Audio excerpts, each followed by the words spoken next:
عائشة رضي الله تعالى عنها أن أسماء بنت أبي بكر رضي الله عنهما دخلت على رسول الله صلى الله عليه وسلم وعليها ثياب رقاق فأعرض عنها وقال: يا أسماء إن المرأة إذا بلغت المحيض لن يصلح أن يرى منها إلا هذا وهذا، وأشار إلى وجهه وكفيه. رواه أبو داود۔ حضرت عائشہ صدیقہ رضی اللہ عنہا سے روایت ہے کہ میری بہن اسماء بنت ابی بکر رضی اللہ عنہما رسول اللہ صلی اللہ علیہ وآلہ وسلم کے پاس آئیں اور وہ باریک کپڑے پہنے ہوئے تھیں، تو آپ صلی اللہ علیہ وسلم نے ان کی طرف سے منہ پھیر لیا اور کہا: اے اسماء، عورت جب بلوغ کو پہنچ جائے تو درست نہیں کہ اس کے جسم کا کوئی حصہ نظر آئے سوائے چہرے اور ہاتھوں۔ اس حدیث شریف کے اندر لباس کا ایک ضروری ادب ذکر کیا گیا ہے، اور وہ یہ ہے کہ جیسے مردوں کے لیے ایسا باریک لباس پہننا کہ جس کی وجہ سے ان کا سطر ظاہر ہو ناجائز اور حرام ہے، ایسے ہی اتنا چست اور تنگ لباس پہننا کہ جس سے اعضاء مخصوصہ کی ابھار واضح ہوتی ہو، یہ بھی ناجائز اور حرام ہے۔ اسی طریقے سے عورتوں کے لیے بھی باریک اور اتنا تنگ لباس پہننا کہ جس سے ان کا جسم واضح ہوتا ہو ناجائز اور حرام۔ حضرت اسماء صدیقہ اکبر کی صاحبزادی صدیقہ عائشہ کی ہمشیرہ ہیں، یہ آپ کی خدمت میں آئی تو آپ نے ان کے جسم پر جو باریک لباس پہنا ہوا تھا دیکھ کر منہ پھیر دیا۔ وہ خواتین ذرا سوچیں جو آج ہمارے معاشرے میں ہمارے گھروں میں باریک لباس پہن کر نامحرموں کے سامنے آتی اور جاتی ہیں، کہ کل قیامت میں اگر سرکار دو عالم صلی اللہ علیہ وسلم نے ان سے منہ پھیر دیا تو پھر جائے بنا کہاں ہوگی؟ ہمیں تو ایک آپ حضرت اسلام بھی کی شفاعت اور سفارش کی امید ہے، اگر خدا نہ خواستہ آپ منہ پھیر لیں اور اعراض فرما لیں تو ہمارا کیا ٹھکانا ہوگا؟ دو حکم ہیں، ایک ہے سطر کا، ایک ہے حجاب کا۔ اس حدیث میں سطر کے حکم سے اللہ نے فرمایا کہ ہاتھ اور چہرہ وہ سطر میں داخل نہیں، اس کے سوا بقیہ جسم عورت کا سطر ہے، حتیٰ کہ اس کے سر کے بال بھی سطر ہے۔ اگر باریک اوڑھنی اوڑھ کر کوئی خاتون نماز پڑھے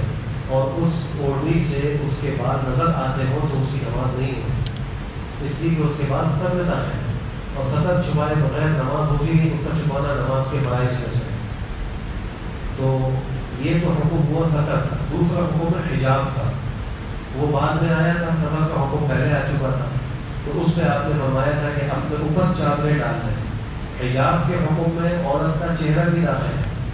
تو اس کو اپنا چہرہ بھی چھپانا ہے، سطر میں داخل نہیں ہے لیکن حجاب میں داخل ہے۔ اور قرآن کریم میں سورہ احزاب میں اللہ سبحانہ و تعالیٰ نے سارے مومنوں کو اور بالخصوص حضرات صحابہ کو خطاب فرمایا: فَاسْأَلُوهُنَّ مِن وَرَاءِ حِجَابٍ، کہ اگر تم کو ان امہات المؤمنین ازواج مطہرات سے سوال کرنے کی ضرورت ہو تو پردوں کے پیچھے سے سوال کرنا، اب پردے کا حکم آ چکا ہے۔ اور اسی سورہ احزاب میں فرمایا: یدنین علیہن من جلابیبہن، وہ اپنی اوڑھنیوں کو اپنے اوپر ڈالیں۔ یہ پیغمبر کو اللہ نے خطاب فرمایا: یا ایھا النبی قل لازواجک، اے نبی کہیے اپنی ازواج مطہرات سے، و بناتک، اپنی بیٹیوں سے، و نساء المؤمنین، اور سارے ایمان والوں کی عورتوں کو کہیے،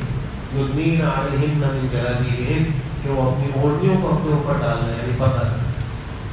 یہ حجاب کا حکم الگ مستقل حکم ہے، اس میں چہرہ بھی داخل ہے۔ بہت سے لوگ ان دو مسئلوں کو الگ الگ نہیں کرتے تو ان کو اشتباہ ہو جاتا ہے، اور وہ کہتے ہیں کہ چہرہ تو پردے میں داخل ہے۔ یہ جملہ ہی غلط ہے کہ چہرہ پردے میں داخل ہے، چہرہ سطر میں داخل نہیں ہے، پردے میں داخل ہے۔ اس لیے آپ نے اس حدیث میں پردے کے حکم سے اس کو نکالنے کا نہیں فرمایا، بلکہ سطر کے حکم سے نکالنے کا حکم فرمایا ہے کہ یہ جو ہے وہ سطر میں داخل ہے، اس کو ظاہر کر سکتی ہے۔ ایسے ہی ایک صحابی حضرت دحیہ کلبی، یہ وہ صحابی ہے کہ جن کی شکل و صورت میں حضرت جبریل امین تشریف لاتے تھے، انسانی شکل میں جب آتے تھے تو حضرت دحیہ کلبی صحابی رسول کی شکل و صورت میں آتے، بہت حسین و جمیل اور خوبصورت ہے۔ ایک دفعہ آپ حضرت اسلام کے پاس کچھ مصری چادریں ہیں جو قیمتی کہلاتی تھی، تو وہ باریک قسم کی چادریں تھیں۔ آپ نے ایک چادر ان کو عنایت فرمائی،